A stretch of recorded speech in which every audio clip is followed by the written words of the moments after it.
Hello guys, Gamers Corporation here, and welcome to a new video with Chrome Runner, who is an admin on my server. And today we've spent 3 hours, you think? I would say Yeah, 3 about hours 3 hours. working on the thing behind me, which I'll turn around in a second. Or turn around to in a second too. I'm not really sure how you say that. But yeah, so this is just going to be a showcase, and you guys are probably going to want a tutorial. So just let me know in the comments if you do want that. I'll remind you at the end if you're still watching. Okay, so today we have built multiple versions of a item elevator, and basically what that would do is you put items into an area, press a button, and the items go to the top, and it waits for you at the top.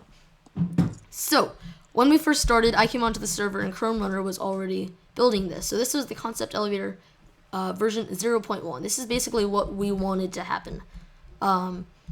So basically what you would do, you would place your items in an area, press the button, and all the pistons would go up. And yeah, so let's show them what the principle behind this is. So if you put Right. that here, put that there, lever 1. No, don't make it that high. Just watch. Uh-huh. If we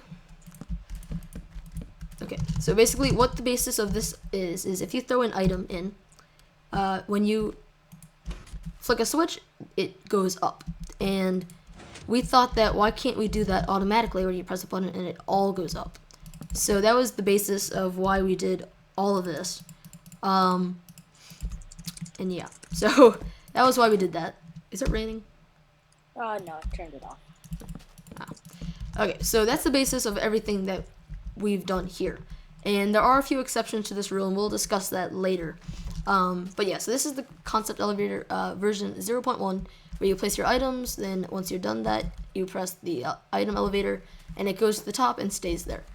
When we started to wire this, and then we stopped, because we went on to this one, which is the concept design version 0.2, where we discovered that you cannot use glass in this design at all, because for some reason glass decides to be annoying. Actually, we know why. It's because glass is not a solid block.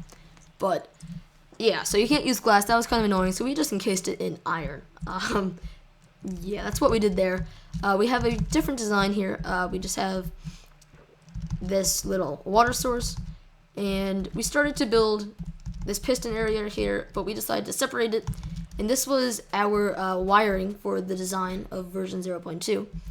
And I actually came up with this, and I thought that it would be a good way to do the vertical pistons, except when you flick this switch, the pistons extend by like 2 at a time, and that would not work for our purposes. So this design, although it may work for some people, does not work for our purposes. And we had it all like wired up with like the delay and everything, and yeah, that just didn't work. So then I started to just do some figuring out on my own. And this is the first working concept, version 1.0. And basically what you do is you throw your, there's actually no water source here right now, but what you do is you throw your items in here, and then you would come over here, press the button that for some reason is not here. Let me just get the button. You would press that, and yeah.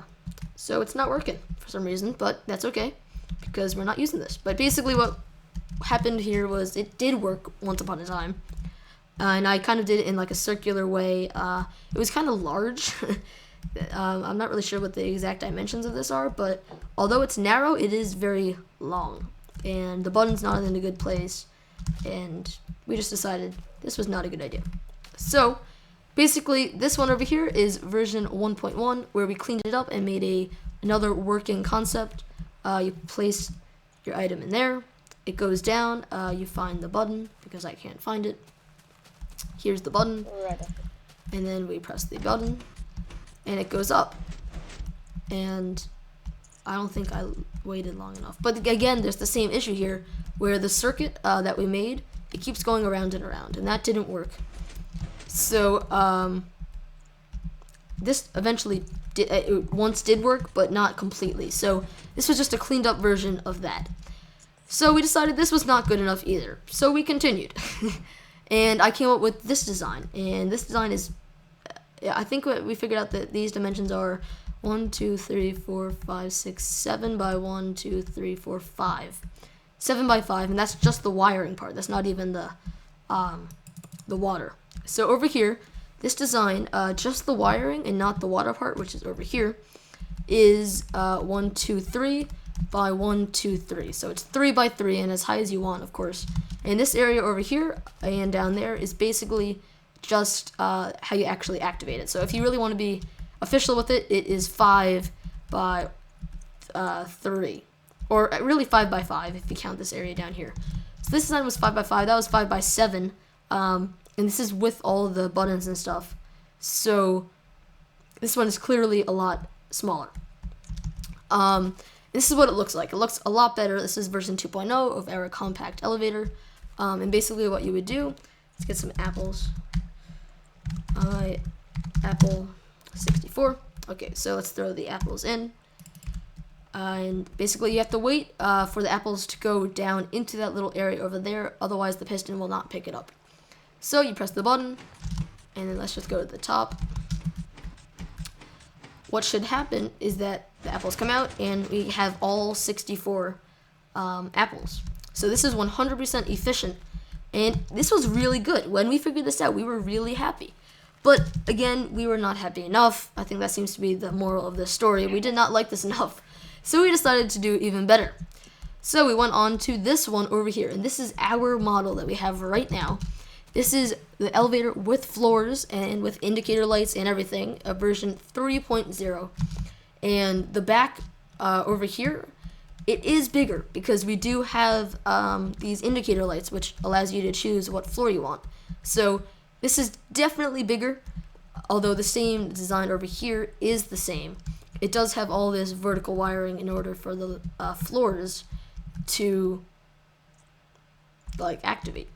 So it's definitely bigger, but we did pretty it up a bit, and this is how it would look if you put it inside of a building.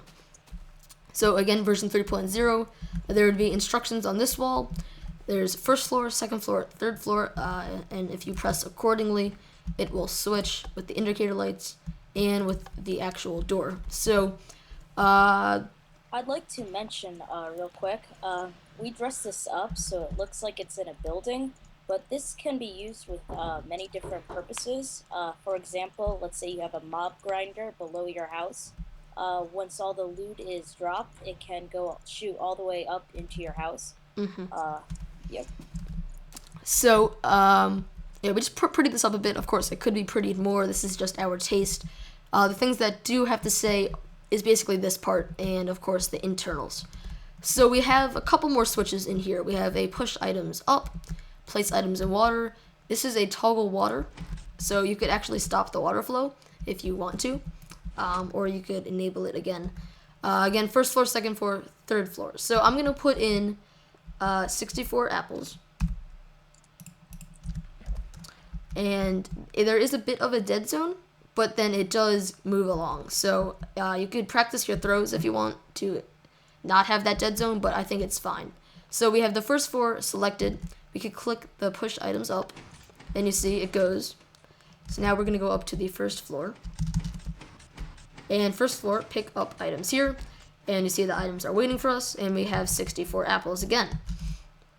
Now if we go back down, and we click on second floor, the indicator light switches. If you could hear a piston did change. And actually that sound of tons of pistons that you just heard was it coming back down, the actual elevator part. But so as you can see, the first floor is now closed, and the second floor is now open. And this is important because otherwise your apples or whatever your item is would not actually come out. And this is because items do tend to take the easiest route. So if there's an open area, it takes that area. If, the reason that this one is kind of goes underground over here is because there's a piston down there which actually blocks off the water once you press this button, and that's because, again, for the same reason, oh, diamond blocks. So again, for the same reason, it has to block off the easiest route. So let's put our apples in again. And again, we have the second floor selected, and we're going to push the items up. So now let's quickly fly up to the second floor.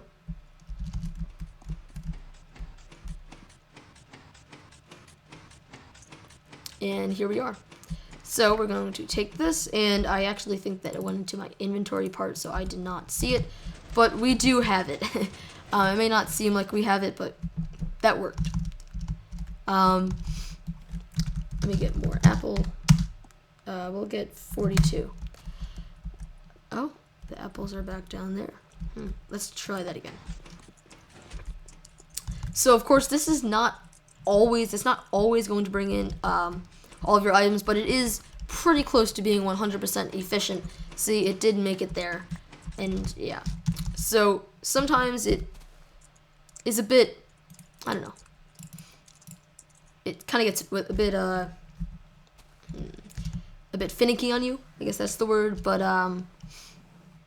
usually it's 100% efficient, and you do get all the items you send up.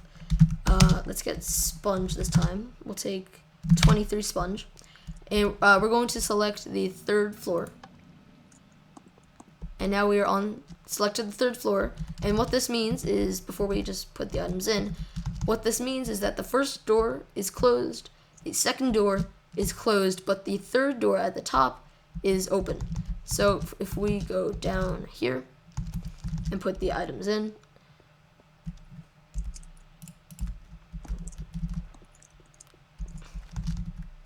oh, I didn't press the button. That's lame. Yeah, you have to always remember to press the button. Whoa, something just happened. Are you dropping items down? No. Yeah, okay, so push the items up.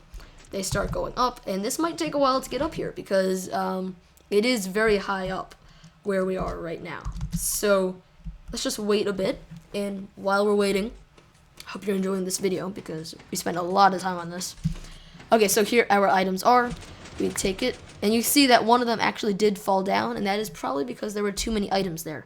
And you know, that may happen sometimes, but it's really not going to happen most of the time, or we don't think it'll happen most of the time. See, yeah, some items are still down there. I'm actually just going to select the first floor and get rid of these items because they will stay up there. So I'm gonna do a little cinematic view of everything while I talk about stuff. So this is how it looks at nighttime, and we think it looks really nice at nighttime. And it just happens to be that you do have to use glowstone in the back for this, so it needs glowstone. And yeah, so you have any comments? No. Okay. Not really. So that was this video. I really hope you guys enjoyed it because we spent a ton of time on it. If you want a tutorial on this item elevator, please let me know in the comments below because I would gladly make a tutorial for you. If we do make a tutorial, it will most likely be multiple parts because this takes a long time to build, and I don't think that you guys would actually watch a And in the meantime, minute video. Yeah, go. While you're waiting for a tutorial, come onto our server. This will all be here. We may build like some kind of laboratory where you can go and look at all of the builds. So yeah, you can come and use this. Yeah, so again, the server IP, for those of you who don't know, it's mc.gamerscorporation.com, and the port is 2519. Of course, that'll be in the description below, as always. And so will be my Twitter, my Facebook, basically anything you would ever want is in the description. So please just click the show more button and look at that because I spent a lot of time to put that together. So I hope you enjoyed this video, guys. Please like it. We spent a ton, like, I know I always say like the video, but this time it's really special. So please just take the time out of your day, like the video. If we can reach like 15 likes, That would be fantastic. Yeah, that would be. If you really, really enjoyed it, you could click favorite. And, of course, if this is your first time seeing this, you can click subscribe. Because I always love new subscribers, and I'm sure you will love my content. So that's pretty much it, guys. I will see you guys in the next video. Probably a tutorial, maybe not. It might be build of the week or something like that. I am Gamers Corporation. He is Chrome Runner, and I hope you enjoyed the video. Have a fantastic day. Okay, so here are two videos that you may or may not have missed. The one on the left is the server tour, and it's actually part 1 of it, because there were 2 parts for that. If you're interested in seeing what the new server looks like, click that. There will be an annotation. You can go to that video, and once you're done with part 1, there will be an annotation on that video to go to part 2. It's all interconnected, right? And then the video on the right is pretty important because a lot of people are asking me this.